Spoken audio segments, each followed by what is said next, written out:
사도행전 13장, 14장은 사도 바울의 제1차 선교 여행이 기록된 장입니다. 도시별로 보면 선교팀이 제일 먼저 간 것은 구브로 섬이죠. 구브로 섬에 가서 선교했을 때 로마 총독인 서기오 바울이 예수님을 믿게 됩니다. 이후로 선교팀은 배를 타고 비스디아 안디옥으로 두 번째 옮기게 됩니다. 이런 방식으로 13장과 14장에 기록된 1차 선교 여행에서 중요한 4개의 도시 이름이 13장, 14장에 나옵니다. 그 도시들의 이름은 비스디아 안디옥, 이고니온, 루스드라, 더베 4개입니다. 비스디아 안디옥, 이고니온, 루스드라, 더베 4개입니다.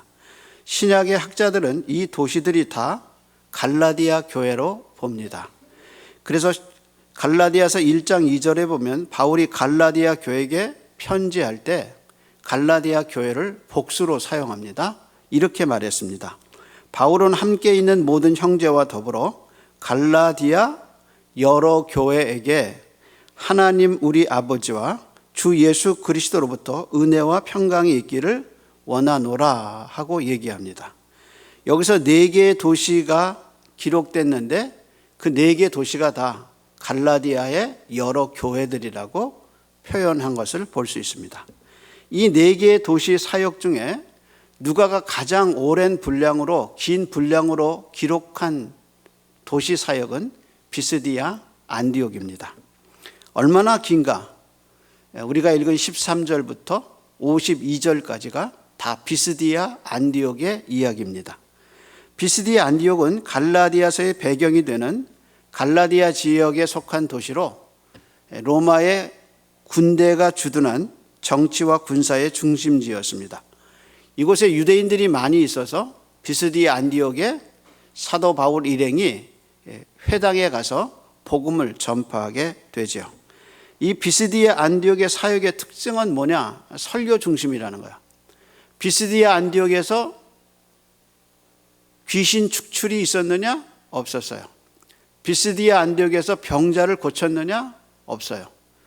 고쳤을 수 있고 귀신을 쫓았을 수 있었는데 누가의 기록은 오직 설교에만 중점이 있는 것을 볼 수 있습니다. 그래서 비스디아 안디옥에서 사도 바울이 2번 설교해요. 한 번 설교는 짧게 한 절에 기록했어요.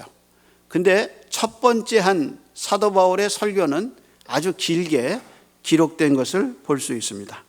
근데 재미있는 사실은 비스디아 안디옥에서 한 사도 바울의 설교가 갈라디아서 1장에 보면 사도 바울의 설교와 일치하는 것을 볼 수 있습니다. 바울이 갈라디아서 1장에서 제일 먼저 인사한 다음에 거론한 게 뭐냐? 예수님의 죽음이에요. 이렇게 표현했습니다. 1장 4절에 그리스도께서 하나님 곧 우리 아버지의 뜻을 따라 이 악한 세대에서 우리를 건지시려고 우리 죄를 대속하기 위해서 자기 몸을 주셨느니라. 그러니까 갈라디아서를 쓸 때 인사 끝내고 제일 먼저 1장 1절부터 3절까지 인사하고 제일 먼저 갈라디아 교회에게 얘기한 게 뭐냐? 우리 예수님이 하나님의 뜻을 따라 자기 몸을 우리의 대속물로 주었다. 이것이 갈라디아 교회를 향해서 한 첫 번째 메시지였어요. 근데 그 예수님의 죽으심의 이야기가 오늘 본문 비스디아 안디옥의 설교와 너무 같다는 거예요. 28절에 이렇게 얘기하죠. 죽일 죄를 하나도 찾지 못했으나 빌라도에게 죽여달라고 했다. 29절에 나무에 내려서 무덤에 두었다. 그래서 예수님의 죽음에서 사도 바울이 가장 초점을 둔 건 뭐냐? 예수님이 몸이 죽었다는 거예요. 예수님이 우리 죄를 대속하기 위해서는 어떻게 해야 되느냐? 성육신 하셔야 돼요. 몸이 있어야 돼요. 그래서 예수님이 동정녀 마리아의 몸에서 성령으로 잉태하셔서 몸이 오셔야 돼요. 근데 예수님이 우리와 똑같이 요셉의 후손으로 와서는 우리의 죄를 사할 수가 없어요. 왜냐하면 그 요셉도 죄인이고 요셉의 자식으로 났으면 예수님도 죄인이란 말이에요. 하나님의 공의를 이룰 수가 없어요. 왜? 죄인이니까. 그러니까 죄 없는 예수님의 몸이 필요했어요. 성령을 통해서 예수님이 동정녀 마리아의 몸에서 오셔서 예수님이 몸이 죽일 죄가 없는데 십자가에서 죽으셔서 그 몸을 어떻게 했느냐? 무덤에 뒀다. 이것이 사도 바울의 신학입니다. 근데 그 신학이 그대로 바울의 설교에서 그 몸의 중요성을 우리에게 얘기하고 있는 것을 봅니다. 그래서 바울의 설교에서 가장 중요하게 다룬 것은 예수님의 죽으심과 부활이에요.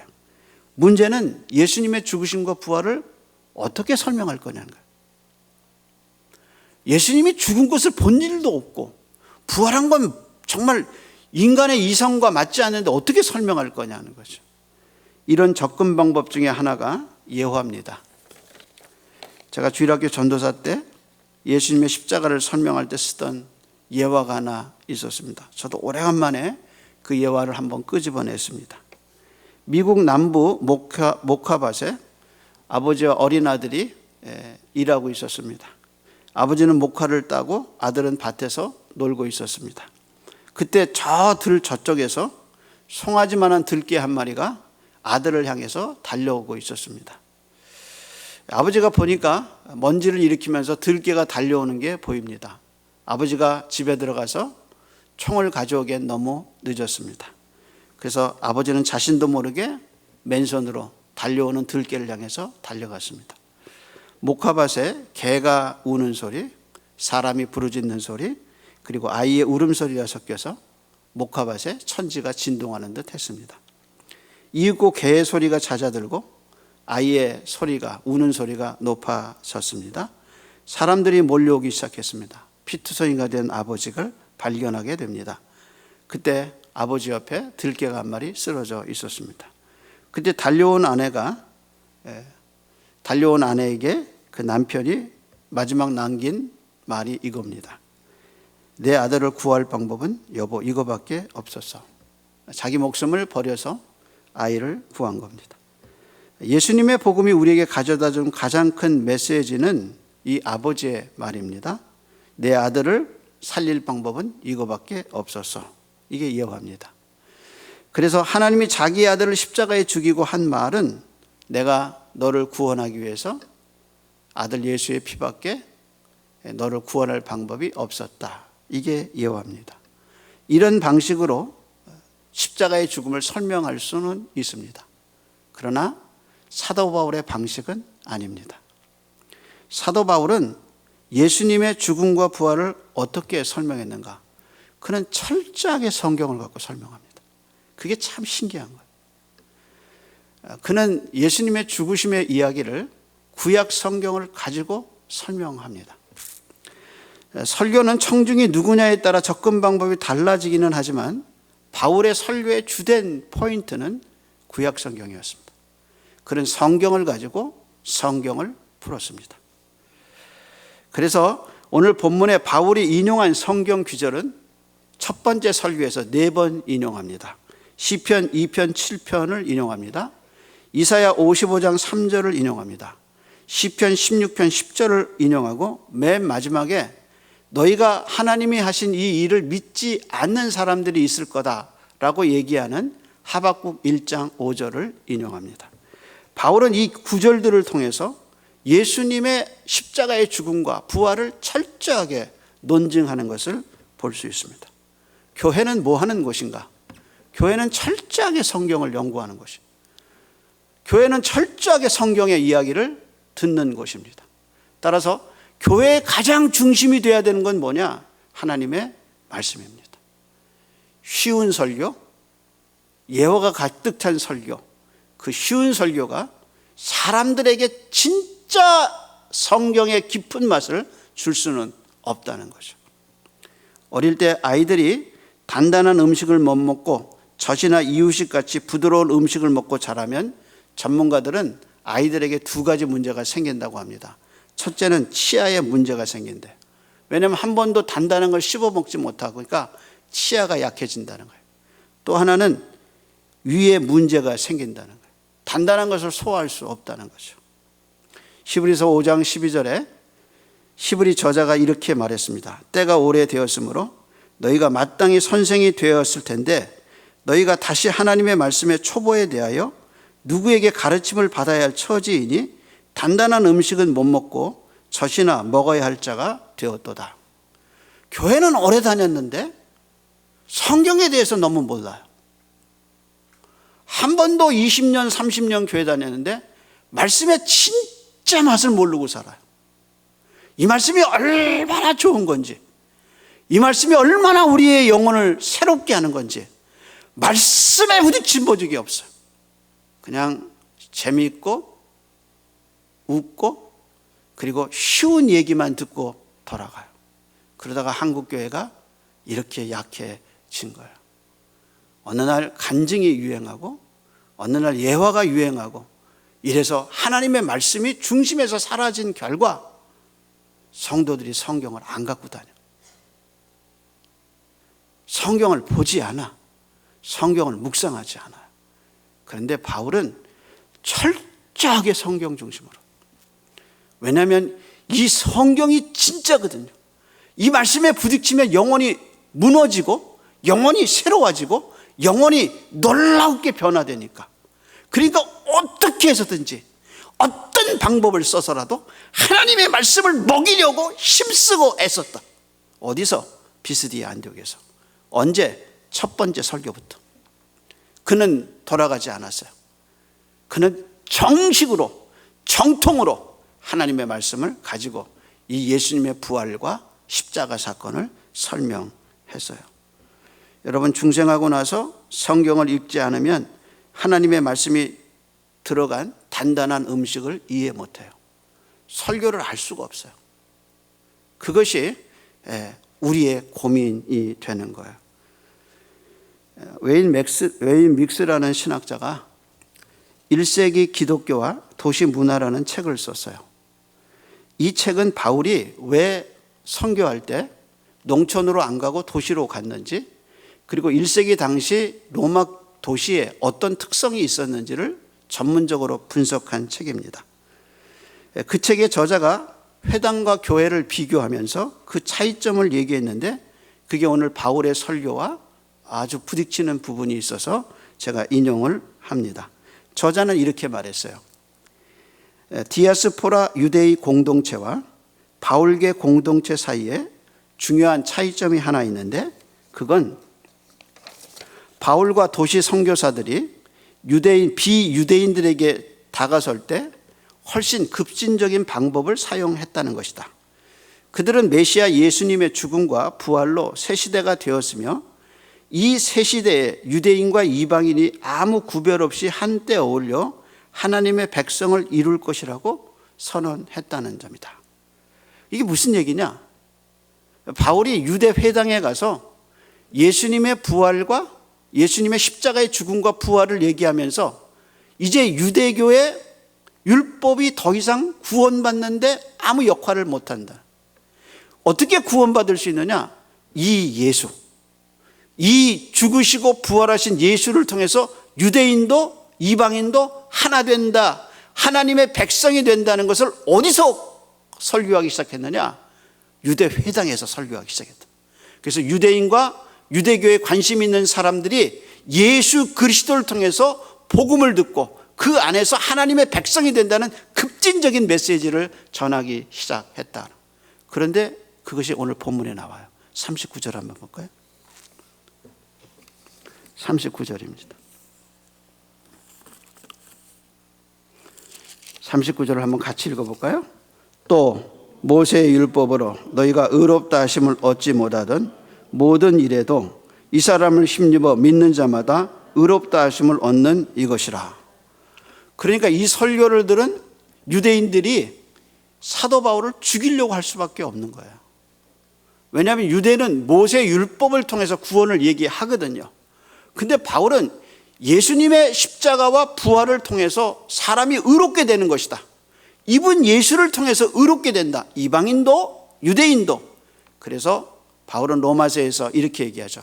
하나님이 유대인에게만 하나님이냐? 아니다. 이방인에게도 하나님이다. 어떻게 하나님이 되는가? 예수 그리스도를 통해서. 이것이 바울의 설교의 핵심입니다. 그러면서 예수님이 복음의 핵심이다. 문제는 그 예수님이 하나님의 아들이고 예수님이 우리 구세주라는 것을 어떻게 알 수 있느냐? 바울은 로마서 1장에서 복음을 설명하면서 2절에 이렇게 얘기하죠.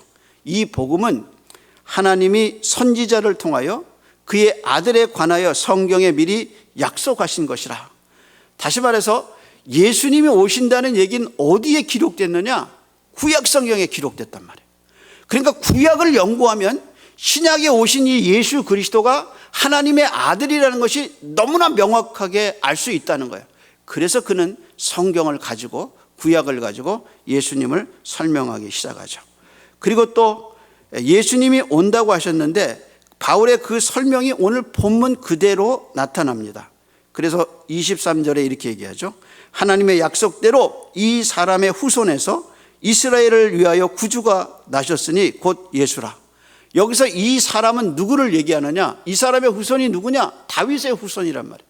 그러니까 로마서 1장에 다윗의 혈통으로 오셨다라고 얘기하신 예수가 비스디의 안디옥에서 똑같이 다윗의 얘기를 하면서 예수님은 누구의 혈통에서 와야 되느냐?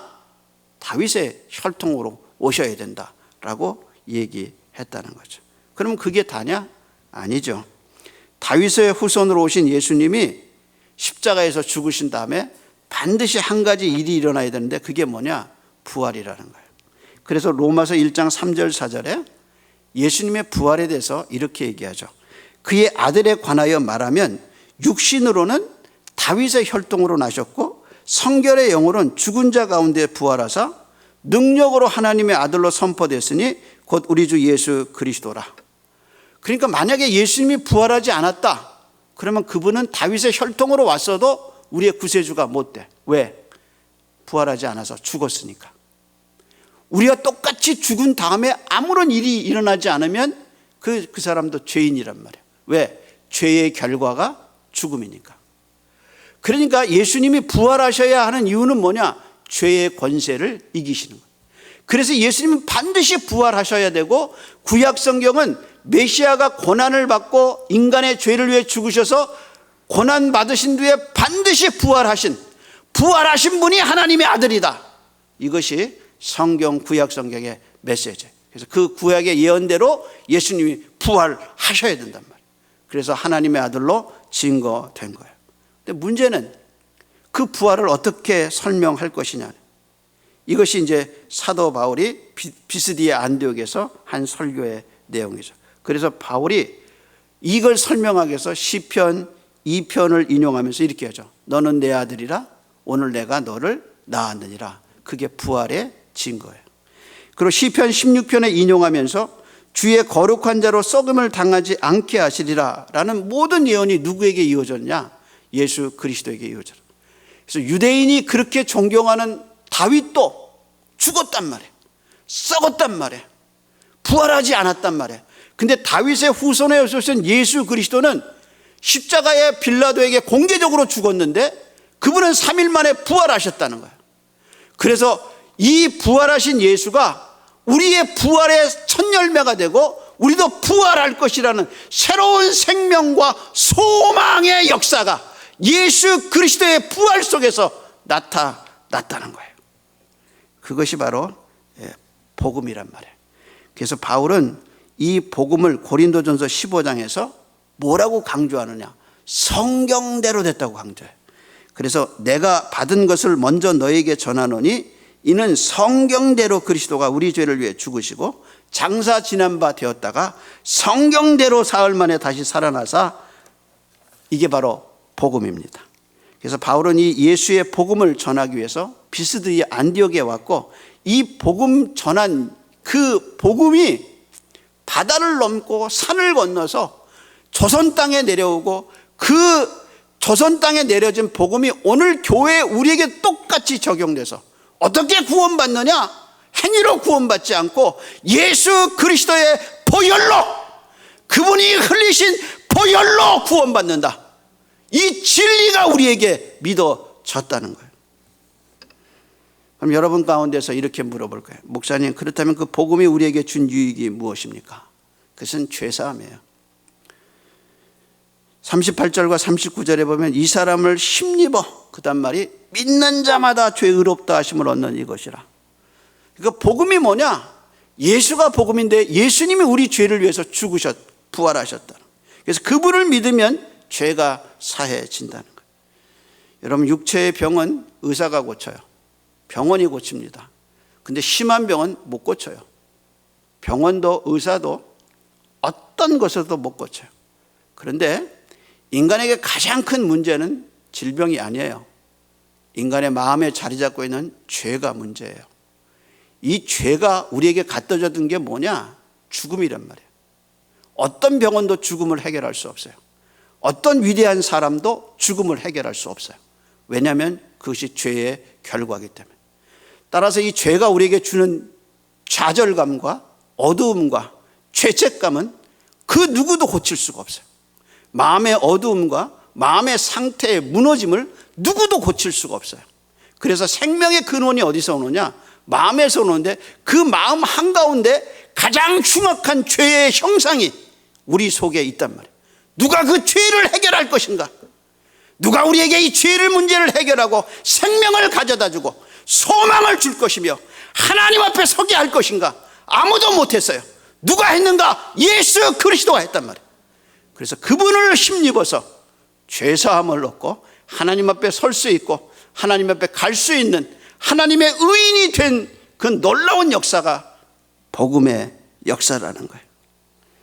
따라서 좌절이 들고 죽을 것 같은 고통이 죄가 주는 영향력인데 이 죄의 능력을 이길 수 있는 것은 예수님이 우리를 위해 죽으시고 부활하셨다는 복음밖에 없다는 거예요. 우리가 좌절할 수 없는 이유가 무엇인가? 우리가 넘어졌어도 일어날 수 있는 힘이 무엇인가? 낙심했어도 다시 용기를 얻을 수 있는 그 근원이 무엇인가? 그것은 하나님이 나를 버리지 않는다는 거예요. 하나님이 나를 붙들고 계시다는 거예요. 그게 뭐냐? 복음의 메시지란 말이에요. 그래서 하나님이 나를 포기하지 않고 내가 너를 오늘 낳았도다. 마치 어머니가 피를 흘려서 나를 첫 번째 출생해서 어머니가 나를 버리지 아니하고 어머니가 나를 키워준 것처럼 예수 그리스도의 보혈로 하나님이 나를 낳았단 말이에요. 그리고 나를 썩음을 당치 않게 하나님이 나를 보호하실 거라는 그 약속이 뭐냐? 복음이란 말이에요. 그 복음의 힘이 있기 때문에 그 하나님의 은혜가 있기 때문에 우리는 견딜 수 있고 이길 수 있고 힘내서 걸어갈 수 있습니다. 하나님이 함께 하십니다. 기도하겠습니다. 하나님 감사합니다. 복음이 믿어지고 예수님이 이 땅에 처녀의 몸을 통해서 이 땅에 오셔서 내 죄를 위해 십자가에 죽으시고 부활하셨고 나를 위해서 지금도 기도하시고 재림하신다는 이 성경의 진리가 믿어질 수 있도록 은혜 주셔서 감사합니다. 하나님, 믿는 사람마다 이 진리가 우리에게 믿어지는데 무엇이 우리를 막을 수 있겠으며 무엇이 우리를 넘어뜨릴 수 있겠습니까? 하나님이 복음의 진리가 있는 이마다 소망 되신 하나님을 바라보고 일어서게 해 주시옵시고 삶의 어려움들을 복음의 능력이 있음을 믿게 하시고 하나님이 나를 버리지 아니하시고 썩지 않게 하시고 하나님의 아들로 자녀로 삼으셨다는 이 놀라운 진리가 우리를 지배하는 아침이 되게 해 주시옵소서. 하나님, 이 진리가 믿어지지 않아서 하나님의 행하신 일이 믿어지지 않는 이들에게 성령 하나님 긍휼히 여겨주셔서 진리가 믿어지게 성령 하나님이 그 심령 속에 역사하여 주시옵소서. 이제는 우리 주님 예수 그리스도의 은혜와 하나님 아버지의 극진하신 사랑하심과 이 모든 기독교의 진리와 성경의 본질이 믿어질 수 있도록 우리 속에 역사하셔서 믿음을 주시고 그 믿음 안에 걸어갈 수 있도록 용기와 힘을 주시는 성령 하나님의 은혜가 온라인과 이곳에서 예배하는 이들의 심령과 삶 속에 이제로부터 영원토록 함께 있을지어다. 아멘.